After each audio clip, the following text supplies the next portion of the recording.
right, yo, welcome back to the channel, you guys. Another Meet the Gamer. Yes. Hi, I'm DaniyelSon. It's very nice to meet you. And today we're going to get into a nice video, you guys. We're going to get into it. 20 things players did that developers never planned for. So before we start, though, I do want to do a thing called highs and lows and buffalo. All right. I think that's what it's called. All right. Let's play a little game real quick. So you're going to give me a high for today, and then you're going to give me a low for today, and you're going to give me a buffalo. So buffalo is something that's interesting about you. Okay. And we could keep it gaming or you can spread it out. But for now, I'm going to keep mine gaming. I'm going to keep mine gaming until we develop more rapport, until we get to know each other, right? Because that's what this is all about. You got to know who I am. That's why we're doing the Meet the Gamer series on my channel. So, highs for today. Today, I got a haircut, and that's really good. And a low is so far I've been feeling a little bit under the weather, and I'm hoping to get a little better, but that'd be a low for today so far. And an interesting thing, a buffalo. It's called an interesting thing, a buffalo. That is going to be one of my favorite game consoles is Sega Dreamcast. Yes, I don't know if you heard about it. Go ahead and pop it up. Sega Dreamcast, my favorite game console. They had a lot of good games on there. One of the games that stood out the most that I played first was obviously Sonic Adventure, Sonic game. But Power Stone, a game called Power Stone. Now they actually have an anime for that too. I like to watch anime as well, but they have an anime for that and it's called Power Stone. But they came out with a game on Sega Dreamcast, Power Stone and Power Stone 2. The first Power Stone was amazing. Okay. The power-ups, the characters, the gameplay, the functionality of it all, the concept. Power Stone 2 got even better, in my opinion, because now it's like a multiplayer team battle type of thing. But Power Stone 1 and 2 were great games. Great games. Give me your highs and lows and give me your buffalo. Remember, the buffalo is something interesting. Leave your highs and lows in the comments and your buffalo, something interesting about you. Whatever it is, gaming, whatever. Okay? Let's get into the video. Developers can't plan for everything. Oh my god, das bist du. Game development takes years, hundreds of people are working together to make a singular experience, and once they're out in the wild, it's our job as gamers to break them wide open. Here's some examples of that. Hi folks, it's Falcon, and today on What's up, GameRanks, Falcon? 20 things developers Game never Rank. planned for. Starting off with number 20, nothing stops the Doom guy. We're talking about Doom the Dark Ages here. It's so heavy metal, not even doors can get in your way. Forget key hunting or solving puzzles to unlock secrets. The Doom guy is so cool he can vibrate through doors a la The Flash. Seriously, players discovered this hilarious trick that all comes down to bumping into walls in a real specific way. And yeah, the trick works on consoles too. We know because we've got the footage. On PS5, all your Doomslayer has to do is gently rub into walls until he passes through them. We use the trick on locked doors, because that's what makes the most sense, of course. But there are downsides to this trick the developers have not patched out yet. And not just the downsides, but the trick itself, for whatever reason. First of all, if you're running at a measly, cowardly 60 frames per second, then your Doomslayer has to very slowly snuggle up to doors to slide through. Literally, it can take up to 5 minutes of humping a door to get through it. If you remember grunting as we pushed against every surface in the original Doom and Doom 2 looking for secrets, it's like that, but next level. Oh, he made it through. To make the trick work, you gotta be at least 60 frames per second and slow-mo. You can activate permanent slow-mo by holding down the weapon wheel button and just never letting go of it. Then you have to slide into the wall at a very deliberate pace, not too fast, not too slow, and after way too many minutes, you'll pass through it like a ghost. If you're running a killer system on PC, you're pushing an even higher frame rate, you can zip straight through doors, walls, and anything else. I know the game developers are like, oh man, every time the game developers, every time they see something like this, they always patch it up. They go back in there and fix it. And that's crazy, man. Like sometimes you gotta leave stuff like this in the game. And he just said that Doom hasn't patched it. Maybe they are okay with it, you know? He said, hundreds and hundreds of people work on one game and things can get missed. Things can get missed. That's why I like when game developers take their time and they really put in that effort. They have to play the game and try everything before they put it out to the gamers. This is kind of cool. That makes me want to try some things in Tomb Raider. Like just try some crazy quirky things in Tomb Raider.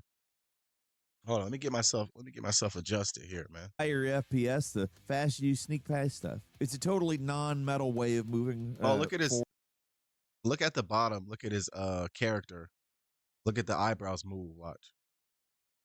Higher frame rate. You can zip straight through doors, walls, anything else. The You guys see higher that? FPS, the faster you sneak past stuff. At the bottom? It's a totally non-metal way of moving forward or around the environment. But if you're sick of searching for purple secret keys, look. this is one way to blaze a trail. Now, just remember to slide out if you get stuck. That's what she said. Right? She did not say that. Oh. Totally not funny. And number 19, flying way too high in Schedule 1. Another silly but pretty easy developer oversight is the ability to straight up fly in Schedule 1. Just to repeat that and make it more clear, you can literally fly, like me, a bird. Falcon. I can fly because I'm actually a bird, and so can you in Schedule 1. This is also actually the easiest glitch on this list, which makes it extra funny that this goofy bug is still even in the game. By standing on a bench at any bus stop and jumping, you'll save up jumps, if that makes sense. You kind of charge, so to speak, and then you take off after stepping away in a magical display of your incredible drug. No way. How do people find things like this? How do gamers come across things like this? Why are you able to jump on the bus stop, save up your jumps, and come out the bus stop and end up flying on a makeshift skateboard? Like, it just doesn't make sense. It just doesn't make sense. How do people find these things? I'm a professional gamer and I don't come across none of this stuff. Maybe some weird stuff, like there's a game. What was it? Hold on, let me get a second. Oh, it was in Tomb Raider. If you jump a certain way, you can like get on a cliff or a ledge that you're not supposed to get on if you don't go the route, but you can like jump a certain way to jump on that. Tomb Raider's perfect for this because Tomb Raider's like go to this ledge, go to that ledge, and then do a backflip or whatever to get onto the other ledge. But you could just literally walk up to the ledge and glitch yourself up on top of it, and it happened. If you watch my Tomb Raider 1 gameplay, I forgot what part it is, but I'm doing a slide, I'm doing a backflip, and I'm jumping forward and all those things, and I end up glitching to the higher ledge, and I just look at the camera like, I'll take that. Drug dealer powers. As it turns out, drug dealers are basically fairies. I know none of us knew this ahead of time, but it's true. And no cop can catch you while you're busy committing sky crimes.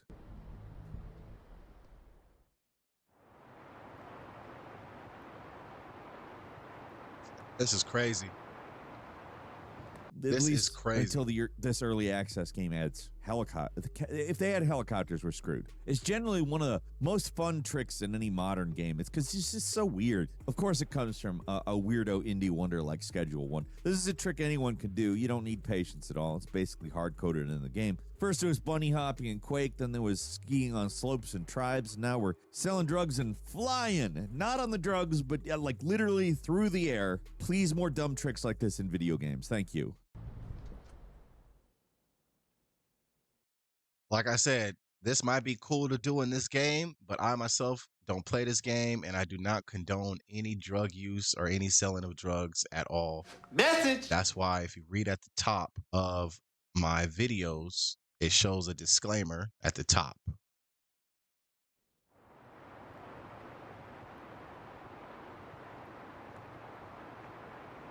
And number 18, millions of damage for Mayel from Clair Obscur Expedition 33. Clair Obscur adds some hardcore parrying mechanics to your average JRPG battles. Totally new thing, but the not so new thing is making your characters so broken and overpowered that even mega super ultra secret bosses get crushed with single attacks. And, well, yeah, I'm not just talking breaking that boring 9,999 damage limit. This is going way beyond. Circling the galaxy, exploding into a supernova, and it's all thanks to Mayel, a character that is meant to be broken, but not this broken. We're lucky and grabbed some footage of this trick before it got patched out. That is correct. It be gone. Basically, by sticking a ton of buffs on Mayel, lots more debuffs on the enemy, and using Mayel's most broken technique. I mean, she's so broken, even a recent patch hasn't stopped her from dishing out multi-million damage attacks.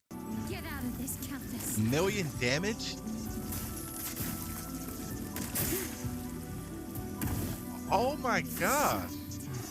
Normally, you're stuck dealing a maximum of 9,999, but in the late game, you gain a method for removing that barrier. Sure, we thought we'd be dealing 10,000, maybe 20,000 damage at most, but you start adding up those multiplied debuffs, start using super damaging attacks to multiply damage over and over. We were able to take out literally the second hardest boss in the game with a single Mayel move. When you're fighting a boss that's meant to be broken, use broken attacks to beat her back. It's only fair. Yeah, makes sense. Get out of this, Countess. A million? And number 17 is infinite prestige points at the start of Dead Rising Deluxe Remaster. It's a trick so simple it seems kind of unbelievable it was overlooked. Also that we missed it too. Reporter Frank West doesn't have to fight through armies of the undead. Dead Rising. This game is a treasure. I like that they're bringing it back and remaking it and all that stuff too. That's cool, man. This game's tight. You guys ever played Dead Rising? If you haven't played Dead Rising, I suggest you go play it. For real. Go play that game. Go play that game and watch some gameplays too. To unlock all of his abilities and level up, he can do it from the safety of the prologue. Other games might try to stop you from becoming overpowered at the start, but Dead Rising Deluxe Remaster is all about replicating the original experience, and the original experience was also broken. To pull this trick off, simply play through the opening prologue up to the point where... Dang, the remastered, the remake one, the graphics look solid in this one. Frank drops into the mall. Going downstairs, you find survivors blocking up the front doors and a horde of zombies waiting to get inside. Before progressing the game and collecting materials for the barricade, you can mill around, do nothing, look around the lobby, or even start taking pictures. Pictures of the zombie horde earn you thousands of PP per pick, or PPPP, which is enough to level up multiple times. Bring back anything we can use for the barricade. Got it? Oh. You know, benches, shelves, that sort of thing. I see. So in the beginning, take pictures of the horde and just rack up your points and level up right off the jump and just run through the rest of the game. I'm not sure if this is in the first one though. I think you said something about in the remake, it gives you this ability in the remake. Yeah, the graphics look way cleaner in the remake though. There should be plenty of that stuff deeper in the mall here. Each picture can take a few seconds, sure, but that's not a long time. You can keep doing it as long as you want, too. You got a captive audience, so why not hit max level before the game even starts? Right. Now go! We gotta keep those zombies out of the mall. Wow. Perfect. Wow. And number 16 is Drowning Dragons and Dragon's Dogma. That's kind of cool. The developers of Capcom anticipated your dirty tricks in this game. There's so many weird items in this game that exist solely to prevent your entire game from being... Do you guys like games like this? RPG battle type of trade, like a Final Fantasy type of thing? Almost like a Skyrim or whatever? Let me know in the comments, man. Ruin. Like this special stone that revives an entire town that gets nuked by a bad pawn RNG. But there's no item to prevent this extremely silly trick. The most evil enemies in this game are the drakes. They're mini dragons that are really difficult. They're just not worth fighting for the most part. But if you're excited to start collecting the rare materials, dragons drop. You can use one trick the developers aren't. Well, I doubt that they could have anticipated it. Dragons might be able to fly, but they can't escape Davy Jones' locker. Any enemy, even one that has wings and can fly, will die instantly if they fall into the water. So luring a drake into the water, I mean, it's not as easy as it sounds. And carefully lining yourself up with the edge is a surefire way to get knocked in yourself. But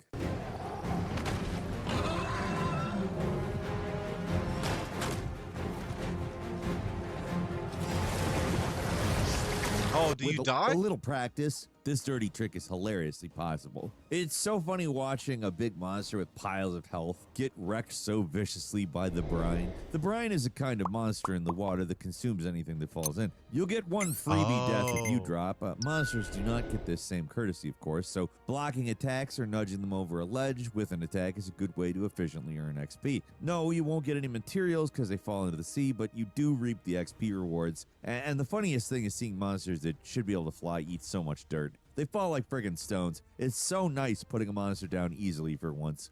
And number 15 is getting double the What? runes in Elden Ring Shadow of the Erd Tree. One of the weirdest tricks in Elden Ring makes earning Elden runes Ring. real easy, and you don't have to even kill anything. Instead, the game kills all the enemies for you. And if you're playing it right, What? you'll earn even more runes thanks to a mechanic we didn't know existed.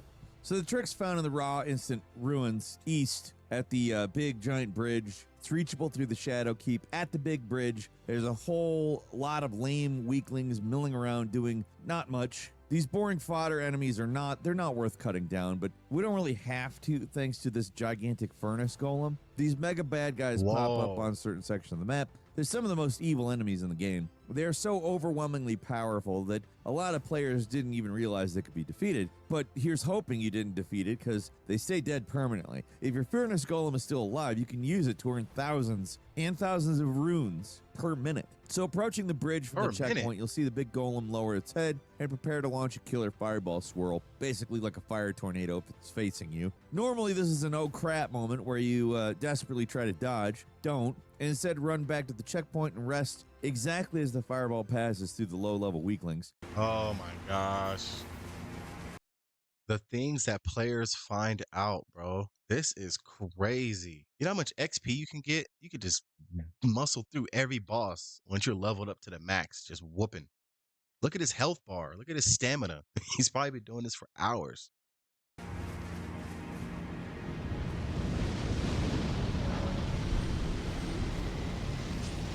If you time things just right, you'll earn runes for killing the group of enemies twice. Once for the initial group, and once for the second group that respawns while there's a giant furnace fireball in the middle of them. Wait a minute. I'm sorry, guys. The game that comes to mind is Zelda Breath of the Wild. Am I saying that right? Why do I feel like I'm not saying that right? Yeah. Zelda Breath of the Wild. There is tricks that you can do. I'm sorry, I'm trying to think. There's tricks that you can do to get infinite arrows, ice arrows, fire arrows, electric arrows.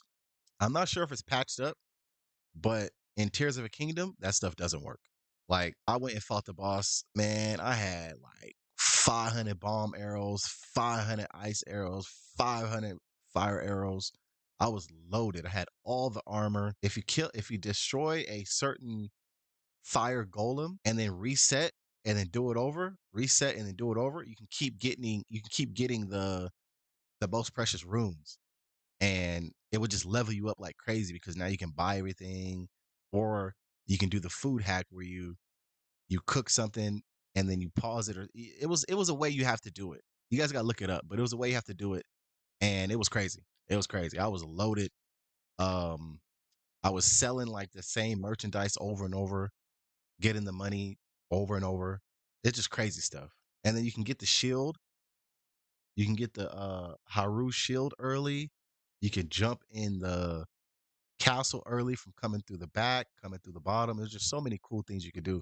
Now those things I had to look up, but if I came across them, you already know. That's what this video is about. 20 things players did that developers never planned for. And I know in Zelda, they did not plan for you to be OP when you're fighting the boss. I took the boss out quick.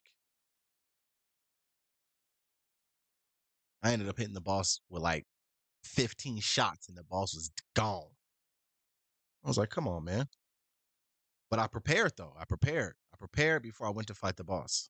It's a hilarious trick that only gets stronger if you wait until night. Randomly, some enemies exponentially drop more runes at night, for whatever reason, and you can use this spot for some super easy rune farming.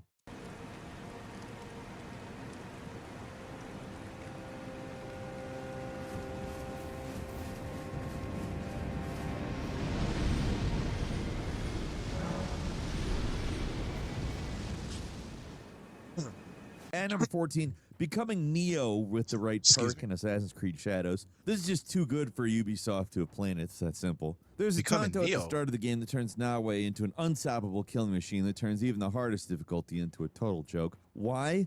Because you can't hit what you can't touch. Nawe, our ninja, becomes Neo with a hidden weapon called the Igan Sunset that's found in the very first area of the game. You start in Azumi Sitsu What? at your HQ, and the enemy camp we want is just to the north at a spot called Tozuku's Lair. Clear the place, Okay. loot the chest, and get our special weapon. Now, it isn't the weapon itself that is so good, it's a legendary perk engraved into the weapon that we want. Acquire the escape strike ability in the Tonto weapon skill tree, and you can activate slow-mo after every escape strike. Like I said, this essentially turns you into Neo from the Matrix. You'll move at perma slow-mo speed, dodging effortlessly through enemies and performing super easy kills. You can activate the Oh. escape strike, which is basically a little dodge move thing at any time, so your slow-mo never has to stop. Other engravings might sound a lot better, but this is the only one you're ever going to need. The only thing you'll need after earning this weapon is patience, because now every fight it's slow, let's say. The developers definitely nerfed it, though. It's not nearly as good now, but it's still a fun weapon that activates seemingly at random instead of all the time.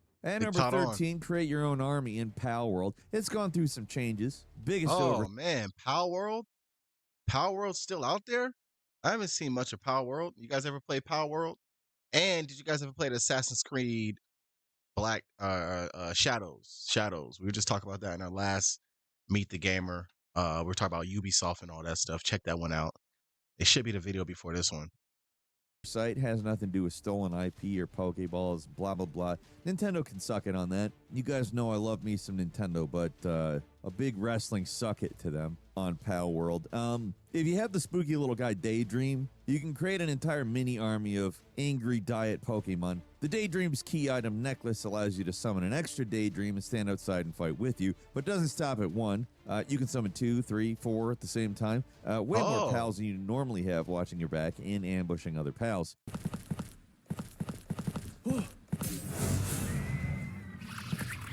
Oh yeah, them things are strong. Basically, you can have an entire army of very little guys going nuts. Sure, you can give some pals guns anyways. But we're talking quantity over quality here. Here, enjoy this psychic barrage because you can absolutely wreck anything in your way with so many Daydreams. And as an added bonus, any passive buffs carried by the Daydreams you summon and let hang out with you outside of their pal balls will also be applied to your character, so you can possibly gain quadruple buffs by using an item nobody thought would be used this way. Is this intended? Is this a bug? We don't really know, but it's great. Okay. Super OP, huh?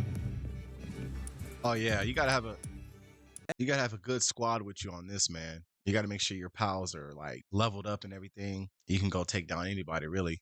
This game is cool. I saw a lot of this gameplay. I never played it though. I saw a lot of the gameplay. And number 12 is the Number Bucket 12. Big Heist from Starfield. We've already talked about big, giant donut-shaped ships in Starfield, but this is somehow even more absurd. If you thought enemies that target the middle of a ship, even when there's nothing there, was a silly trick, then this thievery method is pretty dang good too. It isn't as funny as dumping a bucket on an NPC's head, but it has its own charm. Using a waste bucket, one of the most common items in the game, you can create a receptacle for stealing away valuable guns and any other items that aren't nailed down. Anything on display is fair game. Normally, you'd be fined immediately for stealing an item, but you can gently nudge display items into the bucket and carry it away, all while in full view of the store vendors.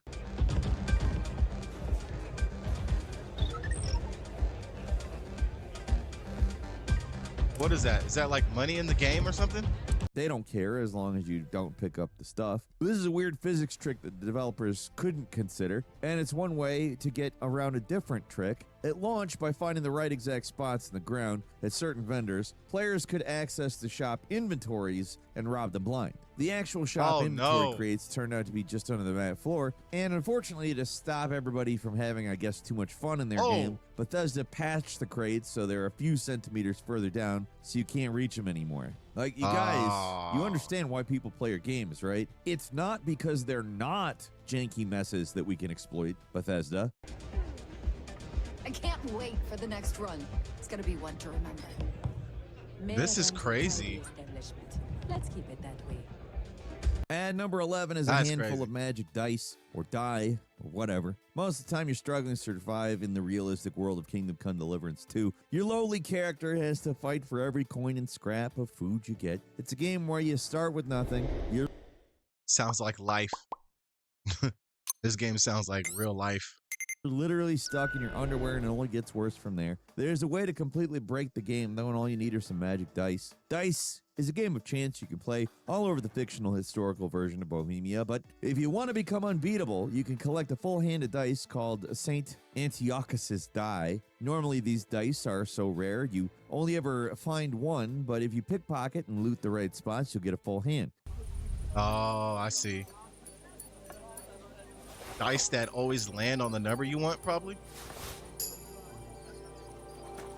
Oh, What this makes guy. this dice so special? Because every roll has a 100% chance of getting a 3. As long as you have multiple dice to Oh. roll, you will always get magic numbers with these dice, so you'll always increase your score, so you'll always win every single time. It's a hilarious They patched it. They patched it. The developers jumped in there and changed it. See, a lot of these things, man, when it hits the internet and it gets online, the developers are like, oh, yep, patch. But if we had like a community as separate from like online, like if we had like a way to like game without like involving the rest of the world and we just like gamers to gamers, this stuff would never get patched. We'd be in here killing these games. But that's the fun part about it, is like playing the game and then seeing how far you can go in the game too. trick that makes earning cash trivial, and it's all thanks to a set of holy dice you were never Oh. meant to find. And number 10, never stop jumping from Sonic 06. One of the funniest exploits comes from one of the most broken games ever. This is a trick the developers absolutely didn't Oh, plan for, Sonic. because the game was released in such an unfinished state. One of the core mechanics of the game didn't work. PlayStation The purple 3. gem is a power-up that shrinks Sonic into a tiny hedgehog and lets him jump forever. That's it. It's an item that is busted and completely breaks the game, and it makes everything after this trivial. Oh, yeah. You can do whatever you want. Oh, man. Sonic can just jump forever while shrunken down to size, and there's a reason for this. Every gem has an energy meter. In a normal game, these energy meters would do something normal, like deplete when you're using them. But you see, in Sonic 06, it has a special way of doing it. It's a special game. Nothing makes sense in it. For whatever reason, the developers simply never programmed the energy bars, so they deplete when using gems. So the purple gem never depletes. Sonic can just keep jumping for as long as you have the fingers to press jump. That's the entire exploit, and it speaks for itself. Look at the little small guy go. Was he in like Venice, Italy or something? I've never played this Sonic, y'all. Sonic from PlayStation 3? And number 9, blowing up Sonic Balthazar 2006. in Baldur's Gate 3. One of the most evil boss encounters in the game appears in Act 2. The Necromancer, Balthazar, is a tough fight where you're dropped into a dangerous arena with a powerful wizard and fight a small army of skeletons in the perfect position to ambush your party. In earlier versions of the game, players wouldn't initiate the fight right away, leading to some fun exploits you could use against Balthazar to make the fight easier, but later patches totally erased any schemes you could pull on this guy pre-boss battle, except not. While the new boss battle begins as soon as any member of your team They lands in patched the weird it. big arena, They there is another patched trick it. you can pull that's more effective. Just blow him up. You'll encounter Balthazar in a friendlier way much earlier in the dungeon, where he's holding up with his gang of skeletons. To get rid of this undead freak the easy way, you can stack a pile of barrels in his arena, especially if you've been stockpiling since the Shattered Sanctum all the way back in Act 1, which I did. But use this trick, and even the weakest party can wipe out one of the hardest bosses. Oh! Yo! Oh, yeah. Oh, yeah. I'm doing that every time. I'm doing that every single time. I'm doing that every single time. That's how you make an entrance right there. Y'all said what? Wait, what'd y'all say? Y'all said what? Y'all said DaniyelSon Gaming ain't gonna be the best gaming channel out there? What? You said what? Hardest bosses.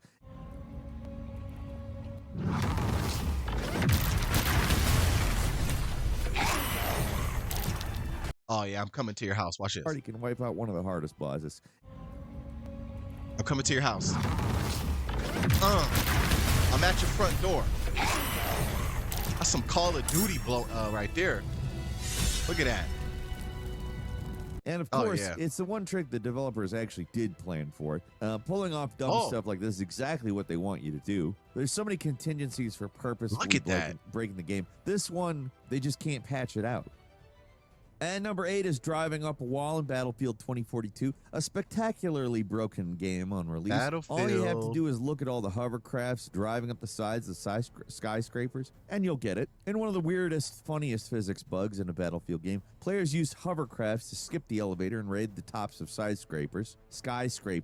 Weirdly, in this game, everyone could call down their own personal vehicles, and everyone had a hovercraft. So hovercrafts they'd seriously clutter up the map in these early games. They're mostly useless, they look stupid, and they had a giant profile that made them the perfect target for tanks and Has anybody played this game and have they done this before? Also, the new Battlefield, I think it's Battlefield 6. Have you guys tapped into that one as well? Let me know something in the comments. Meet the Gamer series is all about conversation and reactions, commentary reactions on gameplays, y'all. every other armament in the game. But if you found just the right skyscraper, you can just drive right up.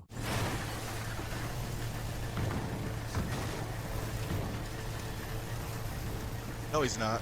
No, he's not. Yep. Oh, that's so nasty. I wonder how long it takes to get up there. The hovercraft minutes. sticks onto the side like it's magnetized, and you'll need the very slight incline to make the speed overcome the weird way this game calculates gravity. It's a bizarre gameplay loop where players would just drive or deploy vehicles directly onto skyscrapers and defend them in this very silly simulacra of future warfare that was absolutely unintended. And number 7 is cheating Number the final 7. test in Super Mario Wonder. This ends with one of the most evil levels in video games. The final test unlocks after beating every challenge and finding every collectible, and it's still a huge Ooh. pain in the plumber's crack. This challenge level This guy. runs Mario through a gauntlet of difficult obstacle courses using every special medal in the game, and it saves the worst for last. At the very end, Mario is completely invisible, and you have to jump across a bottomless pit filled with balloons. This challenge would have been cool What? on a level all by itself, but it's at the end of potentially hours of brutal gameplay. If Nintendo isn't going to play fair, we aren't going to play fair either. So to overcome this challenge, players discovered you could connect a second controller to activate the couch co-op mode. Unless you have 4 hands, that doesn't seem super useful until you see this little pointer showing which character is on which account. That pointer essentially nullifies one of the hardest challenges in any video game. Now you can see because you can see the name of the characters above their head, and if you're invisible, you'll be able to see the name still. Oh my gosh, that's like the Metal Gear Solid. When you're playing against Psycho Mantis in Metal Gear Solid, you hook up a second controller, you can get Psycho Mantis's location and you can turn around and shoot him because he would pop in and out of the level. He'll pop in and out of the room and he'll attack you. And without that second controller plugged in, you would not be able to see his attacks. You can't dodge and you can't attack him. Oh my gosh, Metal Gear Solid. Oh, they just came out with a new one too, or with a remake or whatever. I see some gameplays on it. I seen like some brief gameplays, maybe some like trailers and stuff, but I haven't seen like the full gameplays. I don't know, man. I might want to play that game off camera. Metal Gear Solid is a tedious, slow-paced game. If you guys like that kind of gameplays, let me know. I got a lot of games in store, and we're just gonna play them. We're gonna play them. Mario. This is cool though.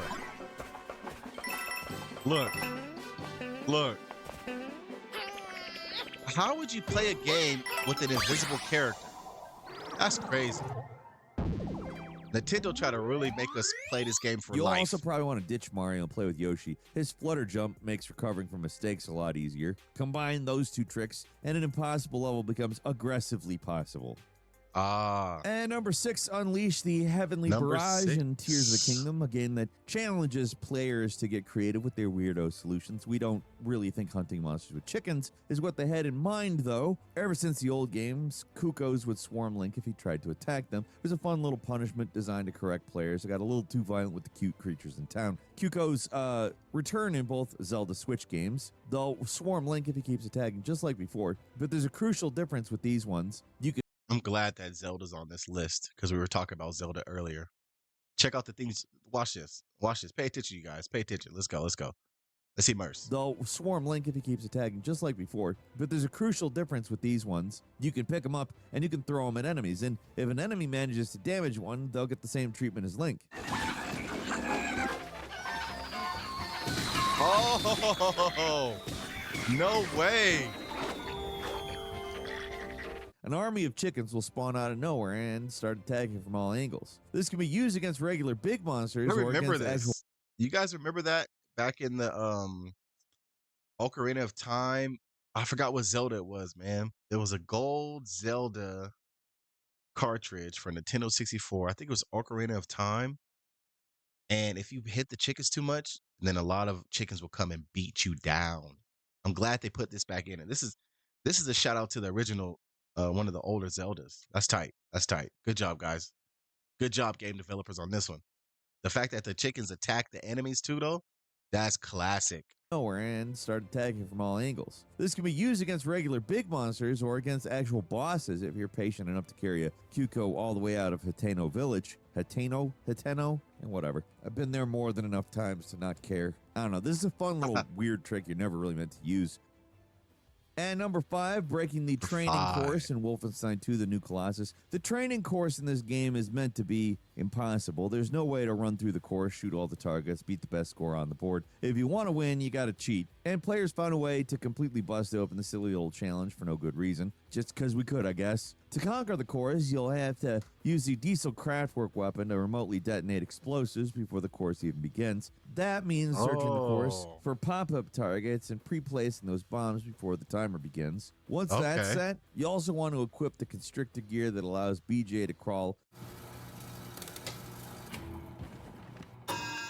Allows him to crawl?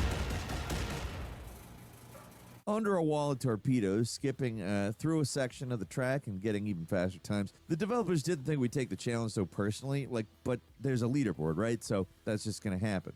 Right. And number 4 is the Goomba ladder in Mario 64. This trick's so friggin' wild, we're not sure a developer could even explain it, much less planned for it. One of the more impressive Mario 64 speedrunners is Scott Buchanan, a guy that beats levels without jumping. Might not sound that impressive, but if you've played Mario 64, you know it is a game that you have to... I mean, Mario used to be called freaking Jumpman, damn it. The guy jumps everywhere. If Doom Guy interacts with the world with a gun, Mario jumps. Okay, he has to jump. So for these runs to work, players have to invent inexplicable strings of glitches, and for one run, they invented the Goomba ladder. By wearing a wing cap twice and grabbing a bob-omb just as it explodes in a frame-perfect way, Mario will have a vacant item slot in his hands. Basically, he's holding nothing and can now grab nearby Goombas and start cloning them. It's all part of the Super Mario 64 cloning method that's so complicated, I'm not going to try to explain it. Just know that you could conceivably create a ladder out of Goombas by cloning them, and you could reach any star on the map this way. It's not just about jumping, though. It's about breaking the fundamental physics of the game, specifically. And number 3 is Alt F4 till you drop in Hitman 3. One of the biggest controversies come out of Hitman 3's community is related to a trick that seems totally reasonable. In the game's roguelike freelancer mode, you're forced to complete multiple missions in a row before you can progress, turning a simple run of assassinations into a lengthy slog, much like this video. This mode is also very, very difficult, and it forces Hitman fans to play Agent 47 in a very different way when you don't have quick saves to fall back on. And that's where the Alt F4 glitch comes in. Normally, quitting in the middle of a campaign causes 47 to fail the current mission, but if you press Alt F4 to quit, you'll simply exit like normal without failing. Oh. Okay. I've seen some things too that you can beat missions early. Like if you shoot through a window or shoot through a corner or go to a certain area and then take out the main person or something like that. I forgot what it was, but it was something to where the guy beat the mission in 2 minutes. A mission that's supposed to take longer than that, obviously, but he beat it in under 2 minutes. He went to the corner, shot through the window, shot the guy, escaped. It was just on some some cool stuff, man. Some assassin stuff.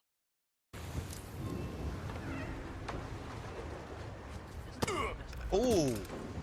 Oh yeah, you're asleep. Go sleep. It's very useful for us gross adults that have doctor appointments and financial planning advisors to see. Of course, this incredibly useful exploit was quickly patched out of the game, and the community went Oh. wild. The decision to remove this was so deeply unpopular, the developers were forced to put the glitch back in as a feature. That's one problem developers really never planned They made for. them put it but they made it back. right in the end. The trick They even made works on console. Simply close application, your progress won't be saved. It's the only way to play this mode. And number two, stealing the Pelican in Halo Infinite. This game gives Master Chief an open world sandbox to explore, but it Halo. takes keys away. What y'all think about Halo, man? Halo coming back out with something, or is Halo done? What you guys think about Halo? Let me know what you guys think about Halo. I played Halo every single day when it came out. That was a fun game with the buddies, man. With the buddies, man. That game was cool, man. We used to have battles on top of battles, man. I wasn't the best, but I was doing my thing, you know? Halo. What y'all know about Halo? Y'all still playing Halo? Let me know. From the alien killing machine. Whenever you fast travel to a new location or call down a vehicle, your Pelican buddy will drop it off, and the Pelican, it's a big vehicle that's existed since the original games, but you can't fly it in Halo Infinite, and we really want to. So players figured out a way to make it happen. By calling down the Pelican and very, very rapidly getting back on top of it before it escapes, you can take control of the rarest vehicle in the Halo universe. You'll have to press the usual button for commandeering vehicles, even if it doesn't show up, and you'll have to pull some tricky stuff like turning off the game to create a checkpoint. But if you follow a very specific set of steps and do it really, really fast, you can fly the Pelican around like a real vehicle. Not that there's any real reason to. I mean, you could have just played Halo Reach and done it that way. Probably should have done it that way too. Right. And finally, at number one, the sandbag offense in Command & Conquer. In the old games, the enemy AI would basically ignore sandbags that you built. They'd always try to avoid them instead of attacking like a normal human player would. It was a weird quirk of the AI that was to your advantage. It could easily crush every campaign level. Sun Tzu would never conceive of a military strategy as effective as this. Instead of sending out soldiers and playing the game as it's meant to be played, all we do is create a wall of sandbags. Each sandbag increases your buildable territory and takes power with it, so you can extend your base indefinitely with just sandbags. Like, create a path straight to the enemy base and start plopping down defense turrets right in the middle of the Soviet defenses. They'll focus extensively on building more soldiers to fight back, which they don't stand a chance against even the most basic defensive structures. The trick makes the campaign trivial. If only the military commanders of the world knew this simple strategy, they would win every battle. Maybe then we would finally have peace. That's all the stuff that we're including in this one. All right, y'all. That's all for today on Meet the Gamer. Yes, 20 things players did that developers never planned for. I like the fact that Hitman, the developers of Hitman, took out the glitch or whatever it was and put it back in when the community said, nah, man, we need that. We need that. Bring that back in. So we have a voice, man. I have a voice. You're gamers. You have a voice. This is the gaming community. This is another Meet the Gamer series. Hi, I'm DaniyelSon. I'm a professional gamer, PS5 gamer, and it's very nice to meet y'all, man. Hope y'all have a good one out there. Hope y'all doing well. And you already know, man, like, subscribe, do all that good stuff right there. You guys know what to do. Peace.